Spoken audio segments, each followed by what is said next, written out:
अस्सलाम वालेकुम। वालेकुम सलाम। चाचा तव्हांजो नालो छा आहे? मुंहिंजो नालो इक़बाल लाखेर आहे। चाचा तव्हांखे छा थियो आहे?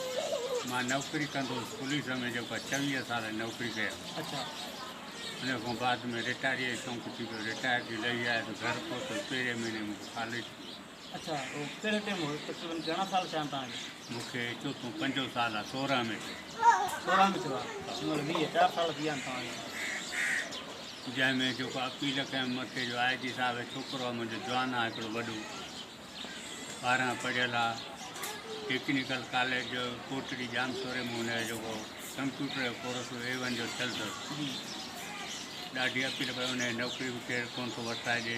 हाणे छोकिरो मुंहिंजो आहे मज़दूरी कंदो आहे, थोरी घणी मज़दूरी घणी मज़दूरी 200 थी मिले अॼुकल्ह। ॾिसी त आहे छा कमर आहे, कमर कान्हे। पोइ तव्हांजो कीअं गुज़रानो थो थिए? बसि गुज़रानो ॾुखियो आहे। जेको मज़दूरी इहा थी मिले पई, हाणे मुंहिंजी अधु पघार ॾी आहे 24-25 हज़ार। 8-10 भाती खाइण वारा मर्द जी आहे, उथी वेठी आहे। मुंहिंजी जेको न्याणी बि हिकिड़ी 2 नंढियूं आहिनि, हिकिड़ी जवान आहे, हुनजी शादी बि कराइणी आहे। पोइ तव्हां रहंदा किथे हो? रहंदो आहे झोपड़ी पोयां जेके आहिनि। पोइ हुन झुपड़ी में जेके हाणे बरसातियूं पयूं, पोइ हुन में तव्हांजो कीअं गुज़रानो थियो? बसि कल्ह ई घुराई हुअमि 100 खनि जी, मथां वेठी वेही रहियासीं। पोइ पासनि में मींहुं हूंदो हूंदो?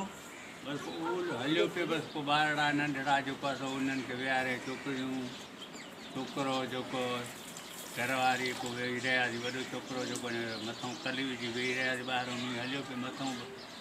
हाणे कहिड़ो असां कंहिंखे काॾे तव्हांजी छा अपील आहे? कंहिंखे अपील करणु मुंहिंजी चाहींदो? अपील आहे जेको आहे सो वज़ीर आज़म पाकिस्तान IG सिंध वज़ीर आला सिंध खे अपील आहे त महिरबानी करे मुंहिंजी जॻह ते मुंहिंजे पुट खे नौकिरी ॾियनि, या मुंहिंजी सरकारी फंड ऐं मुंहिंजी मदद कयूं। RPO हैदराबाद खे अपील थो कयां, जनाब अताला ख़ान चंजो साहिब खे महिरबानी करे सरकारी फंड ऐं जेकॾहिं मुंहिंजी मदद करे त महिरबानी थींदी हुनजी। अदा ही इक़बाल अली लाखेर आहे, जेको वेठल ॻोठ गवर्नमेंट जो पहिरियों सिंध पुलिस में सिपाही हुयो। उन खां बाद में ही 2016 में हिनखे फालिद थी वियो। उन खां पोइ माज़ूर थी वियो आहे। हिनजो जेको आहे सो ॾाढा परेशान फैमिली अथसि, 4-5 न्याणियूं अथसि, हिकु पुटु अथसि जेको तालीम डिग्रियूं करे वेठो आहे। बल्कि हिनखे कोटा ते हुनखे नौकिरी बि न ॾिठी ॾिनी वञे। वधीक लाइ हिन पंहिंजा ॾुख दर्द ॿुधाया त मुंहिंजे पुट खे नौकिरी ॾियनि त उन्हनि जी वॾी महिरबानी थींदी। सरकार खे अपील कयईं।